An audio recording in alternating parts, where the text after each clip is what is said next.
بسم اللہ الرحمن الرحیم رب اشرح لی صدری ویسر لی امری واحلل عقدۃ من لسانی یفقہوا قولی۔ آیت نمبر 70 ہے، قالوا ادع لنا ربک یبین لنا ما ہی ان البقرہ تشابہ علینا وانا ان شاء اللہ لمہتدون۔ پھر انہوں نے کہا کہ اے موسیٰ اپنے پروردگار سے سوال کرو، ہمارے لیے بیان کرے کہ کون سی گائے ہونی چاہیے، کیونکہ گائے ہمارے لیے متشابہ ہو گئی ہے اور گائے کے معاملے میں ہم شبہ میں پڑ گئے ہیں۔ وَإِنَّا إِن شَاءَ اللَّهُ لَمُهْتَدُونَ۔ اس بار خداوند تعالیٰ اگر ہمیں بتا دے کہ کون سی گائے جو ہے وہ ہم نے ذبح کرنی ہے تو کیا ہے، ہم ہدایت پا لیں گے، ہمیں پتہ چل جائے گا کون سی گائے جو ہے وہ ذبح کرنی ہے۔ یہاں پر اس آیت سے کچھ نکات نکلتے ہیں۔ پہلا یہ نقطہ نکلتا ہے کہ اصل میں جو معاملہ تھا وہ معاملہ تھا کہ وہ جو آدمی قتل ہوا ہے، مقتول کے بارے میں جانا جائے کس نے اسے قتل کیا، اس کو نپٹانا چاہیے تھا۔ لیکن یہ بنی اسرائیل اتنے جو ہے وہ کمزور ایمان و عقیدہ تھے کہ اصل معاملے کو چھوڑ کر گائے کے پیچھے پڑ گئے، وہ معاملہ سائڈ پر رہا۔ اب شروع ہو گئے کہ گائے کس قسم کی ہونی چاہیے، پھر جاتے ہیں، پھر آتے ہیں، پھر سوال نکالتے ہیں، پھر کیڑے نکالتے ہیں، پھر حضرت موسیٰ علیہ السلام کو تنگ کرتے ہیں اور بار بار آ رہے ہیں اس معاملے کی طرف کہ گائے کس قسم کی ہونی چاہیے۔ اور یہاں پر ایک تاریخی نقطہ یہ بھی ہے کہ وہ آدمی جس نے قتل کیا تھا وہ انہیں زیادہ تر اکسا رہا تھا کہ اب پوچھو کس قسم کی گائے ہونی چاہیے، اب پوچھو کہ وہ جوان ہونی چاہیے، بوڑھی ہونی چاہیے، اب پوچھو کہ وہ رنگ اس کا کس قسم کا ہونا چاہیے، تاکہ اصل جو معاملہ ہے اس سے روگردانی کر دی جائے اور وہ معاملہ کھٹائی میں پڑ جائے۔ اور پھر اسی آیت سے پتہ چلتا ہے کہ بعض اوقات ضد بازی انسان کو حق پر سے دور کر دیتی ہے۔ ان البقرہ تشابہ علینا، ضد کی وجہ سے گائے ان کی نظروں میں متشابہ ہو گئی اور اس کے بارے میں انہیں نہیں پتہ چل رہا تھا۔ اور اسی آیت سے پتہ چلتا ہے کہ بعض اوقات سوال جو ہے اس کا وجہ یہ نہیں ہوتی کہ آپ علم حاصل کریں، سوال اس لیے نہیں ہوتا کہ آپ کو آگاہی ہو۔ سوال کرنے کے کئی مقاصد ہوتے ہیں۔ بعض اوقات سوال کرنے کا مطلب یہ ہوتا ہے ٹالنا ہوتا ہے، بعض اوقات سوال کرنے کا مطلب یہ ہوتا ہے کہ جو سوال کرنے والا ہے وہ اپنے علم کا اظہار کرتا ہے، بجائے کہ جس سے سوال کر رہا ہے اس سے علم حاصل کرے، وہ اپنے علم کا اظہار کرنے کے لیے سوال کرتا ہے کہ لوگوں کو پتہ چلے کہ یہ آدمی بڑا عالم ہے، اس کے پاس بڑے سوال ہیں اور بڑا علم ہے اور اس کے سوالوں کا کوئی جواب نہیں دے سکتا۔ وہ گاؤں میں بعض اوقات ایک دو بزرگ ایسے ہوتے ہیں نا جو نیا مولانا ہوتا ہے اس کو ٹیسٹ کرتے ہیں اور انہوں نے مشکل سوال رکھے ہوتے ہیں۔ وہ ایک دفعہ میں ایک گاؤں میں گیا تو ایک وہاں بزرگ آ گئے وہاں پر، انہوں نے کہا مولانا صاحب آپ کہاں سے؟ میں نے کہا میں آیا ہوں ایران سے پڑھ کر یہ وہ۔ تو انہوں نے کہا بتائیں کہ ذوالجناح جو تھی امام حسین کی، اس کا جو پوچھل تھا اس کا سائز کیا تھا؟ جی وہ اس نے جو ہے یہ ظاہر کرنے کی کوشش کی کہ میرے پاس بڑا علم ہے۔ میں نے کہا کہ فرض کرو میں سائز کا بتا بھی دوں گا تو آپ کو کیا حاصل ہوگا اس کا؟ جی کیا آپ اسی سائز کی پوچھل والی ذوالجناح جو ہے وہ ہدیہ کرنا چاہتے ہیں یا اس کو رکھنا چاہتے ہیں؟ یعنی بعض اوقات لوگوں نے ایسے مشکل سے سوال رکھے ہوتے ہیں لیکن ان کا کوئی عملی زندگی میں فائدہ نہیں ہوتا، وہ صرف اس لیے انہوں نے رکھے ہوئے ہیں تاکہ لوگوں کو بتا سکیں کہ ان کے پاس علم بہت زیادہ ہے اور بہت زیادہ معلومات رکھتے ہیں۔ اب یہ بحث ان سے چلی آگے تو میں نے پوچھا کہ آپ نے اتنا بڑا علم، اتنی بڑی معلومات آپ نے کہاں سے حاصل کی ہیں کہ آپ کے پاس بڑا علم ہے؟ تو کہنے لگے تحفۃ الغوام میں پڑھا ہے میں نے۔ جی تحفۃ الغوام، وہ پرانے زمانے میں کتاب ہوتی تھی نا پاکستان میں، جب توضیح المسائل یہ نہیں آئی تھی، مفاتیح الجنان نہیں تھی، تو ایک کتاب ہوتی تھی اور بڑا فائدہ دیا اس نے، بڑی مفید تھی لوگوں کے لیے، بڑا کارگشا تھی وہ کتاب، مشکل کشا تھی تقریباً کسی حد تک، کہ اس میں مسائل بھی تھے، دعائیں بھی تھیں، اس میں احکام بھی تھے، اعمال بھی تھے۔ تحفۃ العوام کے تحفۃ العوام اثنا شریف بعض اوقات اس کے بعد میں ایڈ ہوتا تھا، اور وہ بیچارے بزرگ ان کو پتہ بھی نہیں تھا اس کا نام تحفۃ العوام ہے، تحفۃ الغوام نہیں ہے، لیکن پھر بھی جو ہے وہ کوشش کر رہے تھے کہ اپنی علمی صلاحیت کا اظہار کریں اور لوگوں کو بتائیں ان کے پاس بڑا علم ہے۔ یہاں پر بھی جو بنی اسرائیل سوال کر رہے ہیں کہ گائے کس قسم کی ہونی چاہیے، یہ سوال اس لیے نہیں کر رہے کہ حضرت موسیٰ سے کوئی علم حاصل کریں، کوئی فائدہ حاصل کریں، کوئی ان کو بہتر ہو، ان کے علم میں اضافہ ہو، بلکہ یہ اس لیے سوال کر رہے تھے تاکہ موسیٰ علیہ السلام گھبرا جائیں، تنگ آ جائیں، اور آخر میں کہہ دیں کہ کوئی اور حل نکالیں قاتل کو ڈھونڈنے کا گائے کے علاوہ، یعنی ہمیں سختی بھی نہ کرنی پڑے اور ہمارا مسئلہ بھی جو ہے وہ حل ہو جائے۔ اور پھر یہاں پر دیکھیں کہ اللہ کے انبیاء کتنا حوصلہ رکھتے تھے، کتنا صبر رکھتے تھے، کتنی ان میں برداشت تھی کہ ان پڑھ عوام آ کر کے بعض اوقات کس قسم کے سوال کرتے تھے، کس قسم کی باتیں کرتے تھے، کس قسم کی تہمتیں لگاتے تھے، پھر بھی اللہ کا نبی ذرا برابر نہیں گھبراتا تھا اور ان کے سوالوں کا جواب دیتا تھا پرفیکٹ، اور معاملے کے بجائے کہ ختم کرنے کی آگے بڑھانے کی کوشش کی جاتی تھی۔ قالا انہا یقول انہا بقرۃ، حضرت موسیٰ نے کہا کہ اللہ پاک یہ کہہ رہا ہے کہ وہ گائے ہونی چاہیے، بیل نہ ہو، لا ذلول تثیر الارض، اور وہ ایسی گائے ہونی چاہیے کہ جس نے ہل نہ چلائی ہو، ولا تسقی الخرس، اور نہ ہی اس کے لیے اس سے کنویں سے پانی کھینچنے کا کام لیا گیا ہو، مسلماتن، اور یہ گائے عیب سے پاک ہو، لا شیاۃ فیہ، اور پھر اس کا رنگ صاف اور شفاف ہو، اس میں دھبے نہ ہوں۔ قالوا النا جئت بالحق، اور انہوں نے کہا کہ اب ہم حق تک پہنچ گئے ہیں، فذبحوها، پھر آخر میں اس قسم کی گائے انہوں نے ذبح کی، وما قادوا یفعلون، لیکن ظاہراً ایسا معلوم ہو رہا تھا کہ وہ ایسا کام نہیں کرنے جا رہے۔ اصل میں یہ گائے کی ایک پوری داستان ہے، ایک کہانی ہے بنی اسرائیل کی گائے کی۔ ہوا اس طرح کہ بنی اسرائیل میں ایک جوان رہتا تھا، وہ اپنے والد کا بہت زیادہ احترام کرتا تھا، بہت زیادہ رسپیکٹ کرتا تھا، بہت چاہتا تھا، بہت زیادہ محبت کرتا تھا، اور وہ تاجر تھا۔ ایک دفعہ ایک آدمی اس کے پاس آیا، اس نے غلہ اس سے اناج جو ہے وہ خریدنے کا طے کیا، لیکن جب وہ معاملہ ہوا تو اتفاق سے گودام جو تھا، سٹور تھا، اس کی چابی والد صاحب کے پاس تھی اس کے، اور والد صاحب سو رہے تھے۔ اب وہ انہوں نے مناسب نہیں سمجھا کہ اپنے والد کو جگائیں اور تکلیف دیں۔ اب انہوں نے وہ جس آدمی سے سودا کیا تھا اس کو کہا کہ اگر آپ کل آ کر مال لے جائیں، اناج لے جائیں، تو میں آپ کو کنسیشن دوں گا، ربات دوں گا، تاکہ مجھے اپنے والد کو نہ جگانا پڑے۔ وہ جو آدمی خریدار تھا اس نے کہا نہیں، مجھے ہر حال میں آج چاہیے ورنہ معاملہ میں توڑتا ہوں۔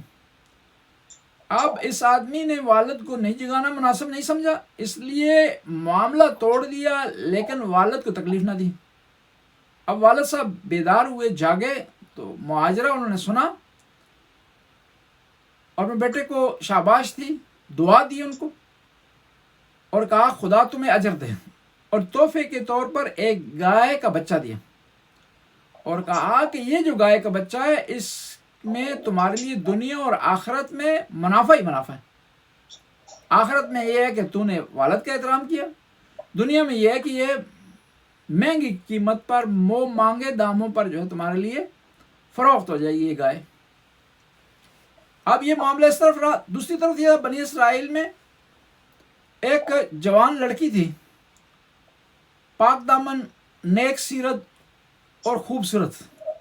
اس کے دو آدمی اس کے طلبگار تھے، دو آدمی اس کا رشتہ جو ہے وہ مانگنے کے لیے آ رہے تھے، اور دونوں اتفاق سے اس کے کزن تھے۔ ایک ان میں سے نیک تھا، اچھا تھا، پارسا تھا، دوسرا فاسق فاجر تھا، اس کے پاس پیسے بہت زیادہ تھے۔ نیک جو ہے اس کے پاس پیسے کم تھے۔ اب دونوں نے رشتہ مانگا تو اس لڑکی نے جو نیک تھا، غریب تھا، اس کے بارے میں ہاں کر دی۔ اب یہ آدمی جو فاسق تھا، فاجر تھا، اس کو غصہ آیا۔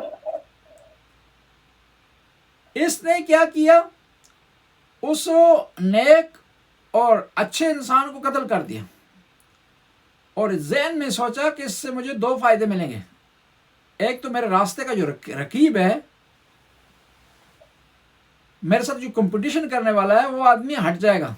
دوسرا یہ ہے کہ میں کیا کروں گا، اس کا دعوے دار بن جاؤں گا، اس کے خون کا، اور اس کے دیت کے جو پیسے مجھے ملیں گے اس کے ذریعے میں اس لڑکی سے شادی کر لوں گا. اب اس نے قتل کیا اور لاش کو ایک محلے میں جا کر پھینک دیا، اور محلے والوں کو کہا کہ آپ لوگوں نے میرے بھائی کو، میرے کزن کو قتل کیا ہے، اس کا قاتل ڈھونڈیں یا سارے محلے والے مل کر کے اس کی دیت دیں. محلے والے نہیں مان رہے تھے. جھگڑا چلتا چلتا حضرت موسیٰ کے پاس آ گیا. حضرت موسیٰ علیہ السلام نے کہا کہ میں خدا کے حکم کے مطابق چلوں گا، جو آرڈر ہوگا اس کے مطابق کیا جائے. خدا نے حکم دیا کہ گائے ذبح کی جائے اور اس کے دم کو کاٹ کر کے اس مردہ سے ٹچ کیا جائے اور یہ زندہ ہو جائے گا اور بتائے گا کس نے اسے قتل کیا. اب یہاں پر بجائے کہ معاملہ حل ہو، یہاں پر کھٹائی میں پڑ گیا، اس وجہ سے کہ موسیٰ علیہ السلام کی قوم نے بہانے کرنا شروع کر دیے. آخر میں جب سمجھا کہ موسیٰ علیہ السلام اپنی بات پر ڈٹے ہوئے ہیں اور ان کی بات اٹل ہے، خدا کو حکم ہے، تو انہوں نے کیا کیا کہ ڈھونڈنا شروع کی گائے. یعنی ایسی گائے ہو جو بوڑھی بھی نہ ہو، زیادہ جوان بھی نہ ہو، کھیتی کا کام بھی اس سے نہ لیا گیا ہو، پانی کھینچنے کا کام بھی نہ لیا گیا ہو، رنگ اس کا زرد ہو، رنگ میں دھبے نہیں ہونے چاہیے، اس قسم کی گائے کی تلاش میں نکل گیا. اور اتفاقاً یہ ساری خصوصیات کی حامل گائے صرف اس جوان کے پاس تھی جس نے اپنے والد کا احترام کیا تھا. اب وہاں پر گئے تو والد تو اس کو دنیا سے چل بسا تھا، اس کی ماں تھی. ماں سے اس نے مشورہ کیا. ماں نے اسے کہا کہ اتنی قیمت ان سے لو. اب انہوں نے کہا کہ ہم اتنی قیمت نہیں دیتے، اور حضرت موسیٰ کے پاس واپس آ گئے. کہا گائے تو مل گئی ہے اور ہم ذبح کرنے کے لیے تیار ہیں، لیکن اس کی قیمت بڑی ہے، ہم اس کو خرید نہیں سکتے. لہذا آپ جو ہے حکم اپنا تبدیل کریں، کوئی گنجائش کڈیں. ٹھیک ہے جی، کوئی گنجائش نکالیں اس میں، تاکہ جو ہے ہمارا جو ہے وہ معاملہ حل ہو جائے. اور بعض اوقات لوگ ہوتے ہیں نا، ہمارے پاس آتے ہیں، وہ کوشش کرتے ہیں کہ ہم جواب ان کی پسند کا دیں. ایک خود سوال بھی تیار کیا ہوتا ہے، جواب بھی خود اپنے ذہن میں تیار کر کے لے آتے. اگر مولانا ان کی مرضی کا جو ہے وہ جواب نہ دے تو ناراض ہو جاتے ہیں، بائیکاٹ کر دیتے ہیں، ناراض ہو جاتے ہیں اور جو ہے وہ کٹ آف کر دیتے ہیں. اور یہاں پر بھی بنی اسرائیل نے سمجھا کہ حضرت موسیٰ کہیں کہ چلو جی اب مہنگا معاملہ، پیسے زیادہ خرچ ہوتے ہیں، صحیح، لہذا آدھے پیسے اس میں سے مجھے دو اور چھٹی کرو. نہیں، حضرت موسیٰ نے کہا نہیں، آپ نے گائے خریدنی ہے، مہنگی ہو یا سستی ہو. اب دوبارہ آئے گائے خریدنے کے لیے تو ماں نے بیٹے کو کہا اب یہ دوبارہ بھی آئے نا تو ان کو کہو کہ قیمت پہلی کی نسبت دگنا ہوگی، ڈبل قیمت ہوگی، ڈبل پرائس ہوگی. اب ڈبل پرائس ہوگی تو پھر اور گھبرا گئے، کہنے لگے جو پہلی قیمت تھی تو اگر اس پر دیتے ہو تو ہم خرید لیتے ہیں، ورنہ ڈبل پہ نہیں خرید سکتے. واپس آ گیا موسیٰ علیہ السلام، کہا گائے مل گئی ہے، معاملہ بھی ہو گیا، لیکن پہلی والی قیمت پر نہیں مل رہی، قیمت ابھی بڑھ گئی. حضرت موسیٰ نے کہا کہ بڑھ گئی ہے یا کم ہو گئی، آپ نے وہی گائے لانے. اب تیسری دفعہ آئے تو انہوں نے قیمت ٹرپل کر دی اور ماں بیٹے نے. اب پھر دوبارہ آئے حضرت موسیٰ کے پاس کہ نہیں، ابھی قیمت تو بہت زیادہ ہو گئی، اب معاف ہو جائے، کوئی معاملہ حل ہو جائے، کوئی اور حل نکالا جائے، یہ آدمی زندہ ہو جائے کسی اور طریقے سے، اور کیا ہے کہ ہمارا معاملہ حل ہو جائے اور بتائے کہ کس نے اسے قتل کیا، تاکہ ہماری جان جو ہے وہ چھوٹ جائے. حضرت موسیٰ نے کہا کہ ہر حالت میں آپ نے ان خصوصیات والی گائے آپ نے خریدنی ہے، اس کے علاوہ کوئی چارہ نہیں ہے. اب تیسری دفعہ آئے تو ماں نے بیٹے کو کہا کہ ان سے کہو کہ ہم گائے اس صورت میں فروخت کریں گے کہ تم لوگ اس گائے کے برابر ہمیں سونا دو. یعنی گائے جب ذبح ہو تو اس کی جو کھال ہے اس کے اندر جتنا سونا آئے وہ اس گائے کی قیمت ہوگی. اب تیسری دفعہ حضرت موسیٰ کے پاس آئے تو موسیٰ علیہ السلام نے کہا کہ ہر حال میں، ہر صورت میں آپ نے کیا کرنا ہے، وہ گائے لانی ہے ان خصوصیات کی حامل. اگر نہیں لائیں گے تو معاملہ آپ کا حل نہیں ہوگا. اب گئے تو وہ گائے انہوں نے اسی قیمت پر خریدی، یعنی اس گائے کے برابر سونا انہیں دینا پڑا. وہ گائے خرید لی، لائے گائے کو اور گائے کو ذبح کیا. ذبح کرنے کے بعد اس کی دم کو ٹکرایا اس مردے کے ساتھ. خدا کے حکم سے وہ مردہ زندہ ہو گیا اور اس نے بتایا کہ فلاں آدمی نے مجھے قتل کیا ہے. یہ ایک داستان ہے، لیکن اس کے پیچھے کئی کہانیاں اور کئی سبق جو ہے وہ چھپے ہوئے ہیں۔ پہلا سبق یہ ہے کہ والدین کا جو احترام کرتا ہے خدا اس کو احترام دیتا ہے۔ والدین کی خاطر انسان چھوٹا سا منافع چھوڑ دیتا ہے تو خدا اسے کثیر منافع دیتا ہے۔ دوسرا اس واقعہ سے پتہ چلتا ہے کہ خدا کا حکم فائنل ہوتا ہے، وہ حتمی ہوتا ہے، ہمارے بہانوں سے وہ تبدیل نہیں ہوتا، اس میں کمی بیشی نہیں آتی۔ اسی آیت سے پتہ چلتا ہے کہ خداوند تعالیٰ کہہ رہا ہے کہ گائے ایسی نہیں ہونی چاہیے جو حل کا کام دے رہی ہو، گائے ایسی نہیں ہونی چاہیے جو کہ پانی نکال رہی ہو، یعنی یہ چیزیں جو کام میں آ رہی ہیں، جو کام جن سے لیا جا رہا ہے ان کو ذبح نہ کیا جائے، یعنی وہ آلریڈی یہ کام ذبح کرنے کے لیے ایک ایسا جانور ہو کہ جو ہے ایکسٹرا، جو گوشت کے لیے پالا گیا ہو، جو انہی کاموں کے لیے پالا گیا ہو، نہ یہ کہ جو آلریڈی یہ کام کر رہا ہے تو اس کو جو ہے کاٹ دیا جائے اور وہ کام بھی جو معاشرے میں اس کی بھی کمی آ جائے۔ اور اسی آیت سے پتہ چلتا ہے، دیکھیں انہوں نے کہا کہ الان جئت بالحق، موسیٰ اب تو نے حق بات کی ہے، یعنی کتنے بدتمیز تھے، بے ادب تھے بنی اسرائیل کہ موسیٰ کو کہہ رہے ہیں اب تو نے حق بات کی ہے۔ اس کا مطلب یہ ہے کہ اس سے پہلے تو نعوذ باللہ حق بات نہیں کر رہا تھا۔ یعنی انسان بعض اوقات گر جاتا ہے، ادب سے عاری ہو جاتا ہے تو وہ کسی نبی کی بھی بے ادبی کرنے سے نہیں گزرتا۔ اور اسی آیت سے پتہ چلتا ہے کہ وہ لوگ جو خدا کے حکم کو نہیں مانتے، اس دنیا میں بھی اس کی سختی ہوتی ہے اور آخرت میں اس کی سختی ہوتی ہے۔ اور پھر اسی آیت سے پتہ چلتا ہے کہ بعض اوقات انسان زیادہ کیڑی کسی بات سے نکالے نا، خود ہی وہ سختی میں مبتلا ہو جاتا ہے۔ تو اس میں بہتر یہ ہے کہ ہر معاملے کو آسان لیا جائے اور آسانی سے اس کو آپ بجا لائیں۔ اور بعض اوقات انسان لینے کی کوشش کرتا ہے، لینے کے بجائے دینے پڑ جاتے ہیں۔ وہ ایک دفعہ میں قوم گزر رہا تھا تو ایک پاکستانی زائر نے مجھے روک لیا، کہا آپ کو فارسی آتی ہے؟ میں نے کہا آتی ہے۔ کہا ہے ادھر آئیں، کرنسی والے نے مجھ سے دھوکہ کیا ہے، اس کو سمجھائیں کہ یہ میرے پیسے دیں۔ میں چلا گیا، کہا اس کو کہیں کہ اس نے 1000 روپے کے صبح مجھے دیے تھے، جو 10,000 ابھی مجھے اس نے 9,000 دیے ہیں، اسے کہو کہ 1,000 اور دے۔ تو میں نے وہ ایرانی سے بات کی تو اس نے کہا کہ صبح میں بھول گیا تھا، غلطی سے میں نے دے دیے تھے، اس کو کہو کہ وہ بھی مجھے دے، واپس کرے صبح والے نا۔ تو میں نے پیچھے مڑ کے اس کو سمجھایا نا، تو اب میں بات کر رہا تھا ایرانی سے، پیچھے مڑ کے دیکھا وہ پاکستانی غائب ہو گیا نا ظاہر۔ تو میں باہر نکلا، دوڑ کے پیچھے اس کو پکڑا نا، میں نے کہا کہ کہاں جا رہے ہو؟ یہ ابھی یہ کہہ رہا ہے میرے جو صبح والے پیسے ایکسٹرا دو۔ انہوں نے کہا کہ تینوں میں بلایا سی کہ میرا کوئی فائدہ کریں، صحیح؟ تو میرا نقصان کرا رہے ہیں، الٹا جا اپنا کام کر، صحیح؟ وہ بعض اوقات یہ انسان نا کوئی لینے کے چکر میں ہوتا ہے، دینے پڑ جاتے ہیں۔ ایک دفعہ امام رضا کے حرم سے ہم گزر رہے تھے، ایک لائن بڑی لمبی لگی ہوئی تھی، تو دوست نے کہا کہ کچھ چیز یہاں مل رہی ہے نا، لائن میں کھڑے ہو جاتے ہیں۔ میں نے کہا ٹھیک ہے، اچھی بات ہے، چلو مفت میں کوئی چیز مل ہی رہی ہے تو لائن میں کھڑے ہو جاتے ہیں۔ کھڑے ہوئے تو وہاں چیز مل نہیں رہی تھی، بلکہ چیز وہاں جمع کروانی تھی۔ تو مجھے وہ یاد آ گیا کہ لینے کے بجائے دینے پڑ گئے۔ یا وہ مشہور و معروف مثال ہے جو کہتے ہیں نا، یک نہ شد دو شد۔ وہ ایک آدمی صبح اٹھا، دیکھا گھر کے باہر کسی نے کوئی بچہ لا کر رکھ دیا۔ پاکستان میں ایسے معاملات ہوتے ہیں نا، بعض کا بچے لوگ لا کر رکھ دیتے ہیں، غربت کی وجہ سے بات یا دوسرے مسائل کی وجہ سے۔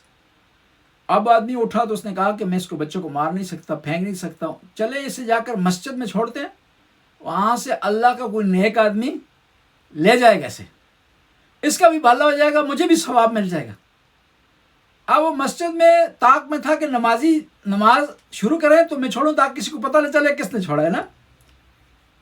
تو بعض مسجد جو خادم ہوتے ہیں نا، وہ بڑے ہوشیار ہوتے ہیں، تو وہ بچہ چھوڑنے لگا تو مسجد کے خادم نے اسے پکڑ لیا۔ پکڑنے کے بعد کہا کہ اچھا مجھے ابھی پتہ چلا ہے، کل بھی ایک آدمی بچہ چاہ چھوڑ کر گیا، وہ بھی تو ہی تھا، وہ کل والا بچہ بھی اس کو پکڑا دیا اس نے نا۔ تو اس نے فوراً کہا یک نہ شد دو شد، یعنی میں چاہتا تھا ایک بچے سے جان چھڑاؤں، دوسرا بچہ بھی میرے گلے پڑ گیا ہے۔ تو یہاں پر بھی بنی اسرائیل جو ہے وہ جان چھڑانا چاہتے تھے گائے سے، لیکن وہی گائے جو پہلے انہیں سستی مل رہی تھی، کیا کہ آخر میں وہ منہ مانگی قیمت سے بھی زیادہ انہیں جو ہے مل گئی. اگلی آیت کی طرف جاتے ہیں. وَإِذْ قَتَلْتُمْ نَفْسًا فَادَّرَأْتُمْ فِيهَا وَاللَّهُ مُخْرِجٌ مَا كُنْتُمْ تَكْتُمُونَ. تم نے ایک آدمی کو قتل کیا تھا اور اس کے بارے میں تم جھگڑا کر رہے تھے. وَاللَّهُ مُخْرِجٌ مَا كُنْتُمْ تَكْتُمُونَ. اور جو چیز تم چھپانا چاہتے تھے خدا نے وہ آشکار کر دی. یعنی انسان جو ہے وہ خدا سے کوئی چیز چھپا نہیں سکتا، لیکن خدا کریم ہے، وہ ستار العیوب ہے. اتنی چیزیں جاننے کے باوجود، اتنا علم رکھنے کے باوجود، اتنے راز جاننے کے باوجود وہ رازوں پر پردہ رکھتا ہے. ہمیں بتا رہا ہے کہ تمہیں بھی چاہیے دوسروں کے رازوں پر پردہ رکھو. دیکھیں خداوند تعالیٰ کے اندر جو کوالٹی اور خصوصیات ہیں نا، وہ خدا چاہتا ہے کہ میرے بندوں میں بھی ہو. ہاں کمال تک نہیں ہو سکتی، مکمل نہیں ہو سکتی جس طرح خدا کی ذات پاک میں ہے، لیکن اس کی خوشبو اس میں آنی چاہیے. خدا کی صفات میں سے ایک صفت ہے کہ وہ رحمان ہے، چاہتا ہے کہ اس کے بندے بھی لوگوں پر مہربان ہوں. خدا کی صفات میں ایک صفت ہے کہ وہ رازق ہے، وہ چاہتا ہے کہ اس کے بندے بھی رزق میں وسیلہ بنیں. خدا کی صفات میں سے ایک صفت ہے کہ معاف کر دینا، وہ چاہتا ہے کہ اس کے بندے بھی جو ہے لوگوں کو معاف کر دیں. خدا کی صفات میں سے ایک صفت ہے کہ سخی ہے، وہ نہیں دیکھتا کہ وہ مستحق ہے یا مستحق نہیں، اس کو دیتا ہے. وہ چاہتا ہے کہ اس کے بندے بھی جو ہے سخی ہوں. خدا کی صفات میں ایک صفت یہ ہے کہ وہ ستار العیوب ہے، وہ چاہتا ہے کہ اس کے بندے بھی ستار العیوب ہوں. ستار العیوب تو نہیں ہوتے، کم از کم ساتر العیوب ہو جائیں. ستار کیونکہ مبالغہ کا صیغہ ہے، انتہا درجے کی جو ہے رازداری. اگر اتنی نہیں رکھ سکتے لیکن خوشبو انسان میں جو ہے وہ آنی چاہیے. بس انسان اگر چاہتا ہے اس دنیا اور آخرت کی بھلائی سے حاصل ہو جائے، وہ جو احکام خدا نے دیے انہیں بجا لائے. بہانے تراش نہ کرے کہ ابھی جو ہے نماز نہیں پڑھتا، ابھی ٹائم کافی ہے، ابھی نماز نہیں پڑھتا، ابھی میرا لباس مناسب نہیں ہے، ابھی نماز نہیں پڑھتا، تھوڑا کام کر رہا ہوں. بہانے شریعت کہتی ہے نہ لائے جائیں، بلکہ جو خدا کا حکم ہے اس کو جتنا جلدی ہو، جتنا بہتر طریقے سے اس کو بجا لایا جائے، تو تب جو ہے وہ معاملات ٹھیک رہیں گے. یہاں پر ہم جو ہے وہ مکمل کرتے ہیں بحث کو. کوئی سوال ہوں تو خدمت میں حاضر. جی قبلہ، ایک سوال تھوڑا سا ویسے ہٹ کے ہے، لیکن نماز اذان اور اقامت کے حساب سے، تو اذان جس طرح ہم لوگ اکثر ٹائم پر بھی پڑھتے ہیں، کئی دفعہ ٹائم سے آگے پیچھے بھی بندہ نماز پڑھ لیتا ہے، تو اذان کیا دینا ہر بار ضروری ہے یا جب آپ اکیلے پڑھ رہے ہیں نماز؟ اقامت تو بندہ ہر دفعہ دیتا ہے، لیکن اس کے بارے میں ذرا بتائیں. جی اذان اور اقامت دونوں مستحب ہیں، چاہے آپ نماز فرادہ پڑھ رہے ہو، چاہے جماعت کے ساتھ پڑھ رہے ہو، اور چاہے آپ اول وقت میں پڑھ رہے ہو، چاہے آپ جو ہے درمیانے وقت پڑھ رہے ہو یا آخر وقت میں پڑھ رہے ہو. اذان و اقامت دینا مستحب ہے، لیکن یہ جب آپ کا ٹائم اتنا شارٹ ہے کہ اگر اذان و اقامت کے چکر میں رہیں گے تو نماز قضا ہو جائے گی، تو وہاں اذان و اقامت کہنا جائز نہیں ہے. اور اسی سے جی مطلب ایک سوال ہے کہ جو اذان اور اقامت کے درمیان دعا کا کہتے ہیں کہ مطلب ایک بہت ایک وقت ہوتا ہے جس میں قبولیت کا ہوتا ہے، تو اگر آپ خود مطلب اذان اور اقامت دیں تو آیا کہ وہی چیز ہوتی ہے لاگو آپ کے اوپر بھی کہ آپ دعا کریں اذان اور اقامت کے درمیان، تو وہ بڑی اس کی فضیلت ہے، بڑی اس کی قبولیت کا درجہ ہے. جی اسی طرح ہے، دعا کی قبولیت کے اوقات ہیں. کعبہ کی طرف آپ دیکھیں، دعا کریں، آپ کی قبول ہونے کے زیادہ چانس ہیں. بارش اتر رہی ہو تو دعا کریں، آپ کی قبولیت کے زیادہ چانس ہیں. دل آپ کا نرم ہو کسی معاملے میں، اپنی پریشانی ہو، پھر بھی دل آپ کا نرم ہو گیا، آنسو آپ کے جاری ہو گئے، یا مصائب سن رہے ہیں، عزاداری کر رہے ہیں، وہاں دعا کریں گے، آپ کی دعا جو ہے قبول ہونے کے زیادہ چانس ہیں. امام حسین کے حرم میں دعا کی قبولیت کے زیادہ چانس ہیں. اسی طرح نماز جمعہ کے 2 خطبوں کے درمیان دعا کی قبولیت کے زیادہ چانس ہیں. اس طرح اذان اور اقامت کے درمیان جو دعا مانگی جائے اس کی قبولیت کے زیادہ چانس ہیں. اس میں کوئی فرق نہیں ہے کہ وہ آپ نماز فرادہ پڑھ رہے ہوں یا جماعت کے ساتھ پڑھ رہے ہوں.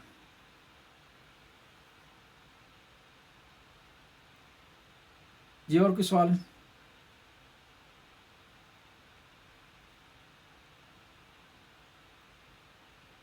جی السلام علیکم. اگر کسی اور کا سوال نہیں ہے تو جی بسم اللہ. جی حالات حاضرہ کے حساب سے ایک آدھ سوال ہے کہ ابھی جو ہے وہ مجھے اردو کے ڈاکٹر صاحب بھی اس میں ضرور جو ہے وہ بتا سکتے ہیں، کافی ان کی رہنمائی ضروری ہوگی اس میں. خواتین کا جو ابھی امریکہ میں چل رہا ہے کہ اس کے اپورشن رائٹس ان کے جو ہے وہ چینج ہوئے ہیں، سب کچھ ہوا ہے. اور اپورشن کا مجھے اردو کا لفظ نہیں آتا، مجھے ذہن میں نہیں آ رہا. تو اس کے حساب سے مطلب یہ کہ اسلامی وہ طرز کیا کہتا ہے، کیونکہ میں نے ایک آدھ کیس اس کے بارے میں پڑھا تھا کہ ایک خاتون تھی، اس کو تقریباً 16-18 ہفتے ہو چکے تھے، لیکن ان کو بھی بیماری ایسی تھی کہ اگر خدا نخواستہ بچہ اگر وہ پیدا کرتی تو ان کے موت کے جو ہے وہ قوی امکانات تھے کہ وہ جو ہے اگر وہ بچے کو زچ دیں گی تو ان کا انتقال ہو جائے گا. اس صورتحال کے اندر کیا ہے، اور یہ جو اس طرح کے جنرلی ابارشن کی چیزیں ہوتی ہیں، اس کے بارے میں کیا ہے کہ الگ الگ چیزوں میں سٹیجز ہوتی ہیں، اس کے میں کیا ہمارے پر کیا حکم ہے اس کے بارے میں؟ جی، ورشن کو اردو میں کہتے ہیں حمل کو ضائع کرنا. اس کے بارے میں یہ شرعی حکم ہے کہ جب بچہ بن گیا ہو اور اس میں روح پڑ گئی ہو تو جائز نہیں ہے کہ آپ حمل کو ضائع کریں گولیوں کے ذریعے یا کسی طریقے سے بھی، لیکن اس سے پہلے آپ جو ہے وہ ضائع کر سکتے ہیں. اور یہاں پر جو ہے وہ اس کی زندگی خطرے میں ہے تو اس میں بھی معاملہ یہ ہے کہ جب اس میں روح پڑ گئی ہے تو پھر آپ کس صورت میں ضائع نہیں کر سکتے، اس سے پہلے کر سکتے. جی بہت خوب. جی ڈاکٹر صاحب اس کے بارے میں کوئی بتائیں گے تفصیل کہ اس میں جو ہے وہ ہو سکتا ہے ایسا کہ کسی عورت کو جان کو خطرہ ہو؟ یہ جی السلام علیکم مولانا صاحب، بالکل سچویشن ایسی بن جاتی ہے جس میں جو حاملہ خاتون ہے اس کی اپنی جان کو خطرہ ہوتا ہے اگر وہ پریگنینسی کو اپنے حمل کو کنٹینیو کرے گی. تو یہ بالکل ہوتا ہے، اس کو میڈیکل گراؤنڈ پہ یہاں پر بھی بہت یوز کی جاتی ہے جب اس طرح ابارشن کا میڈیکل ریزنز جو ہیں ان میں سے ایک ہو. دوسرا یہ ہے کہ جو جہاں تک روح پڑنے کا آپ نے ذکر کیا، جو جب حمل کی دورانیہ 6 ہفتے ہو جاتا ہے تو 6 ہفتے کے بعد یا 6 ہفتے کے دوران بھی چھٹے ہفتے کے باقاعدہ جو الٹرا ساؤنڈ سے جو بچہ اس کے دل کی دھڑکن دیکھی جا سکتی ہے. بیسیکلی چھٹے ہفتے کے دوران یہ اس کا دل جو ہے دھڑکنا شروع ہو جاتا ہے، جو کہ الٹرا ساؤنڈ سے بھی دیکھ لیا جاتا ہے. تو شاید روح پڑنے کے مطلب اس کے مترادف ہے، لہٰذا 6 ہفتے سے پہلے ہی ہے کہنے کہ اس میں روح نہیں ہوگی. میں سمجھتا ہوں آپ کہہ سکتے ہیں جب دل کی دھڑکن شروع ہو جاتی ہے پھر غالباً کہہ سکتے ہیں کہ روح اس میں. یہ ہو سکتا ہے کہ اس کو ڈاکٹر جو ہے وہ اسی وقت تشخیص دے دیں کہ بھئی یہ اس کے لیے خطرناک ہے، یا روح پڑنے کے بعد تشخیص دے دیں گے، کس طرح اس کے معاملہ کیا ہوتا ہے؟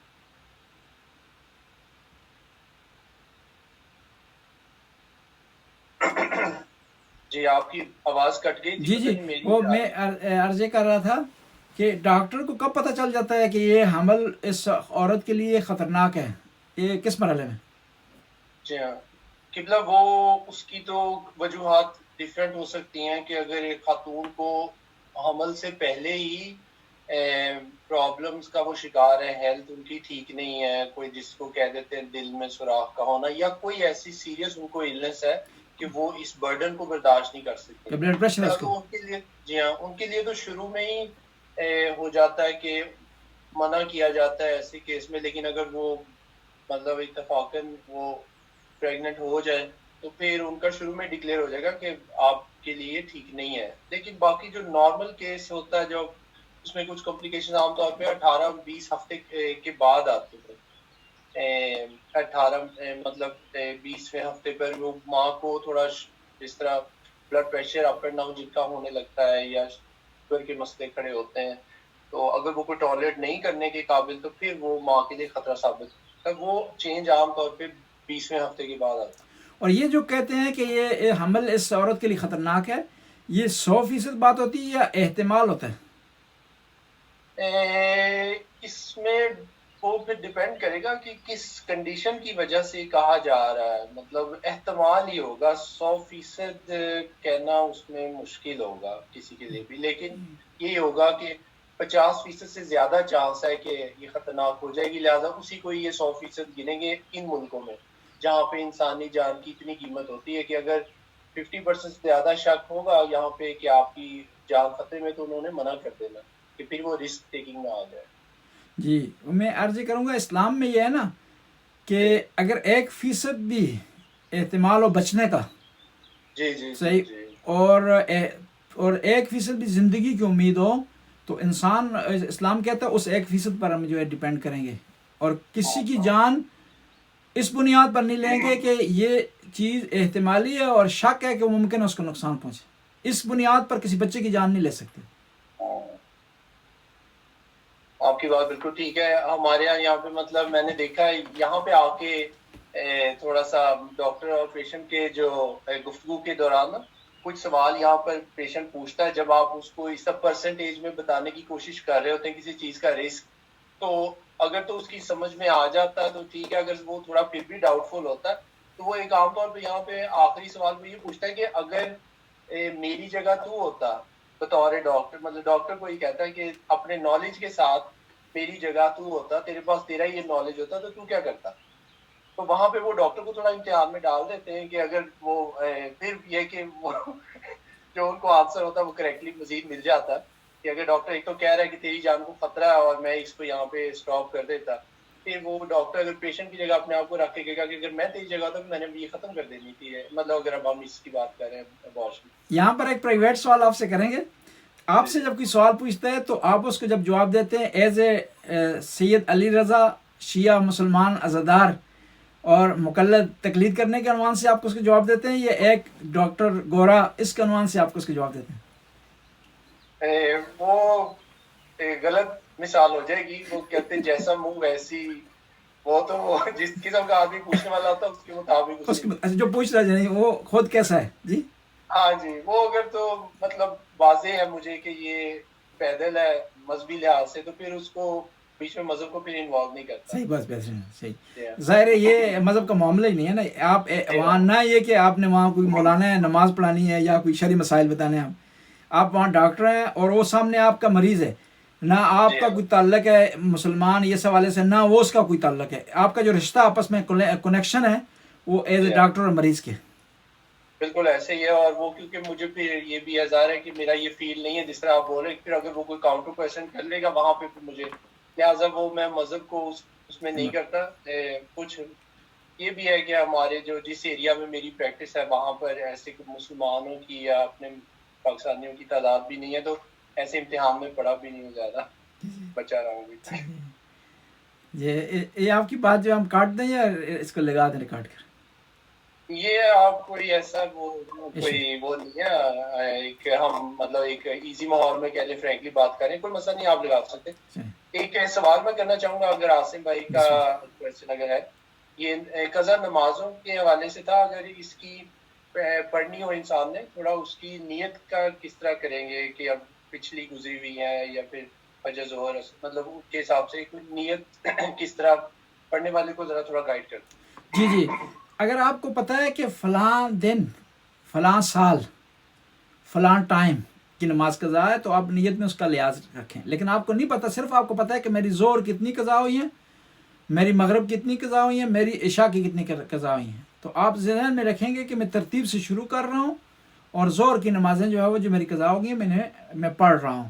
ترتیب سے شروع کر دیں, یہی نیت کے لیے آپ کے لیے کافی ہے کہ میں اس طرح آپ نیت کریں گے 4 رکعت نماز ظہر قضا واجب قربتاً اللہ, یعنی آپ نیت میں ادا کے بجائے قضا کا جو ہے وہ فیکٹر رکھیں گے. اور نیت میں ضروری نہیں ہے کہ آپ زبان پر لائیں, صرف آپ کو پتہ ہو کہ آپ کیا کر رہے ہیں. اگر آپ سے کوئی پوچھتا ہے کہ کیا کرنے جا رہے ہیں تو آپ کہیں نماز پڑھنے جا رہا ہوں. پھر وہ پوچھتا ہے کون سی نماز پڑھ رہے ہیں, آپ کہیں ظہر کی پڑھنے جا رہا ہوں. یہ سوال بیویاں زیادہ کرتی ہیں, قضا پڑھ رہے ہیں یا ادا پڑھ رہے ہیں, تو آپ اس کو بتا دیں میں قضا جو ہے وہ پڑھ رہا ہوں, ادا نہیں پڑھ رہا ہوں. ٹھیک ہے. اور وہ پھر اتفاقاً پوچھتا ہے مزید جو ہے وہ چیک کرنے کے لیے کہ نیند میں تو نہیں آپ, کتنی رکعت ہے ظہر کی, آپ اسے بتا دیں 4. یہی نیت کافی ہے, یعنی آپ کو پتہ ہو کیا کر رہے ہیں آپ. کئی دفعہ مولانا صاحب تھوڑا نیت کے حوالے سے بس آخری کویشچن ہے کہ آپ نے نماز مطلب نیت کر لی اور نماز شروع کر لی, لیکن کئی دفعہ خود ہی احتمال ہو جاتا ہے کہ میں نے نیت ادا کی ہے یا قضا کی ہے, تو اس کو کئی دفعہ کریکٹ کرنے کو دل کرتا ہے. وہ اس کا بھی کوئی ایک آپ نے بتایا تھا چانس ہوتا ہے کہ جی اور دوسری رکعت کے اینڈ تک جو ہے وہ آپ کر سکتے ہیں. جس طرح ہوتا ہے نا ٹکٹ آپ جو ہے 24 گھنٹے تک کینسل کر سکتے ہیں. جی اس طرح سمجھاؤں آپ کو کہ وہ لمٹ ہوتی ہے نا کہ آپ جو ہے ڈاکٹر کا ٹائم کتنے گھنٹے پہلے کینسل کر سکتے ہیں؟ 24 گھنٹے. 24 گھنٹے پہلے. یہ بھی دوسری رکعت تک آپ کو گنجائش ہے کہ آپ نیت تبدیل کر سکتے ہیں. اچھا. ہاں اس کے بعد جو ہے تبدیل نہیں کر سکتے. لیکن جب نیت تبدیل کر لی تو جو آپ نے مطلب نماز شروع کر لی ہوئی ہے سورہ حمد پڑھ لی ہے یا جو وہ پھر دوبارہ سے ان کو پڑھنا نہیں کچھ نہیں پڑھنا. آپ نے اس کے آگے کنٹینیو کرنا. اچھا. یعنی آپ کا صرف روٹ چینج ہو گیا. گاڑی بھی وہی ہے, ٹائم بھی وہی ہے, ڈرائیور بھی وہی ہے, صرف روٹ آپ نے چینج کرنا ہے. اور اگلے جو ہے جس طرح جی پی ایس آگے سے آپ کو واپس لے جاتا ہے نا, وہاں مڑنے کا گنجائش ہی نہیں ہوتی. اس طرح یہاں بھی یہ ٹریک ہے کہ وہاں وہ آپ کی شمار ہو گئی جو پڑھ لی آپ نے, صرف نیت چینج کی آپ نے. بہت شکریہ مولانا صاحب. یہ جو آپ عام زندگی سے ملا کے مثال دے دیتے ہیں نا اس سے بھی سمجھ آ جاتی ہے سب کو بآسانی. بہت شکریہ. آپ کا سلامت رکھے. جی عاصم بھائی کا سوال تھا.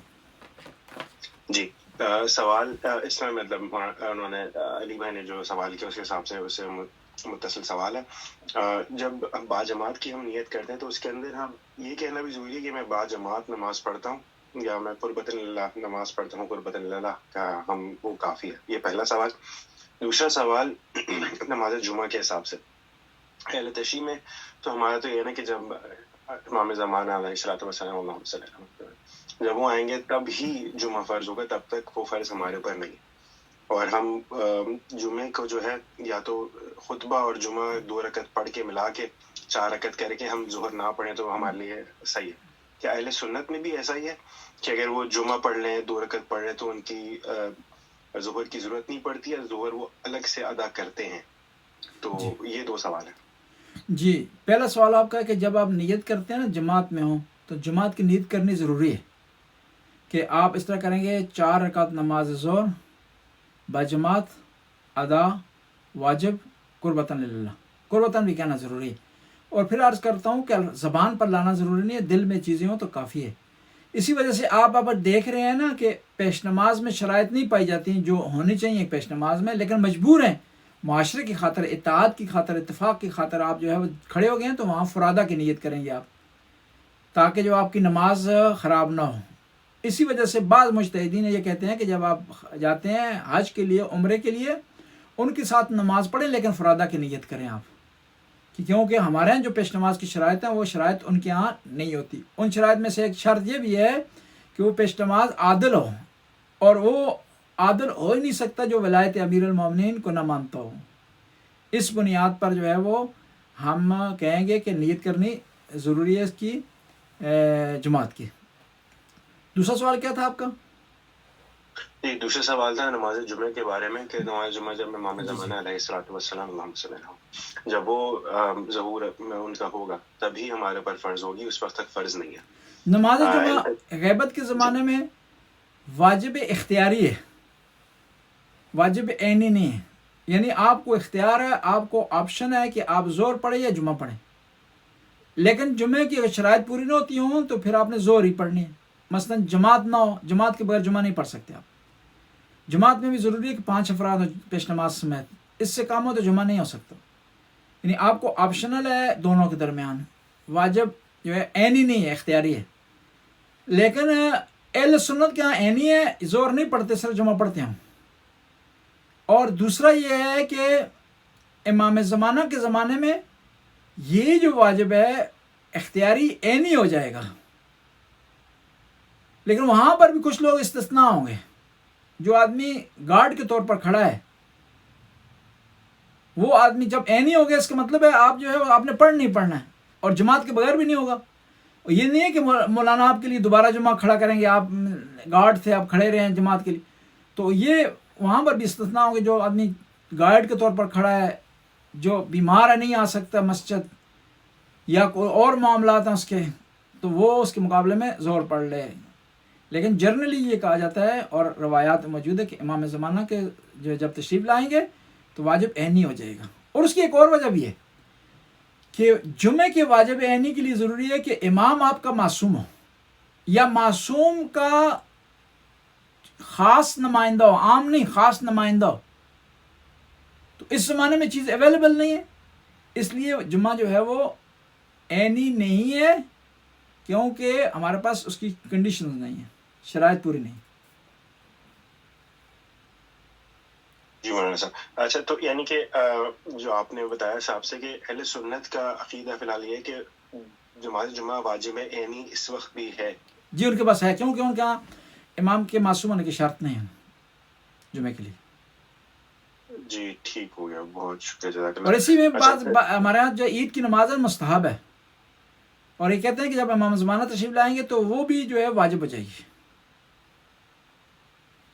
اچھا یہ وہ عید کی نماز بھی واجب ہو جائے گی. جی جی. اچھا یہ بالکل بھی اس کا اندازہ نہیں. ٹھیک جزاک اللہ. صاحب اگر مجھے نہیں پتا ابھی ہم نے میٹنگ میں وقت ہمارے پاس گنجائش ہے یا نہیں. میرے پاس 2-3 سوال. ایک تو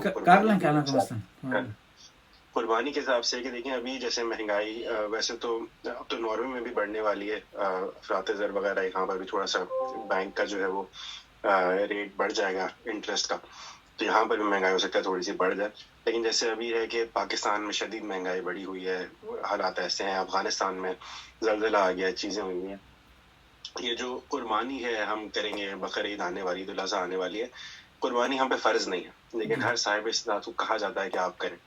لیکن ہم معاشرے میں دیکھ رہے ہیں کہ معاشرے میں لوگ اب واقعی میں ایسے حالات لوگوں کی ہوئی ہیں کہ لوگ جو ہیں وہ بالکل جو ہے نا وہ ان کے پاس کوئی گنجائش نہیں ہے، وہ بالکل مر رہے ہیں. آج کل بہت بری حالات ہے، خاص طور سے افغانستان میں تو قحط وغیرہ بھی پڑا ہوا تھا اس میں. تو اس صورتحال کے اندر کیا ہے مذہب کیا کہتا ہے اس بارے میں کہ کیا ہم سنت موقع ایسی سنت ہے جو کہ بہت اہم سنت ہے، یہ ضروری ہے، یا پھر ہم اس کا کوئی بیلنس کریں، کیا کریں کہ ان کو پیسے بھیجیں، کچھ کریں؟ اس بارے میں اگر آپ تھوڑی سی وضاحت کر دیں تو. جی یہ ڈیپینڈ کرتا ہے کہ جو آدمی قربانی کر رہا ہے نا اس کے اطراف میں کیسا ہے، جو اس کے ارد گرد ہمسایہ ہیں اس کے. اگر کوئی رات کو بھوکا واقعاً سوتا ہے تو پھر جائز نہیں ہوگا کہ قربانی کی جب اس کو دیا جائے واقعاً. لیکن یہ ہے کہ جو یہ کہ حالات بیان کی جائے، سختی ہو رہی ہے، مہنگائی ہو رہی ہے، یہ چلتے رہیں گے.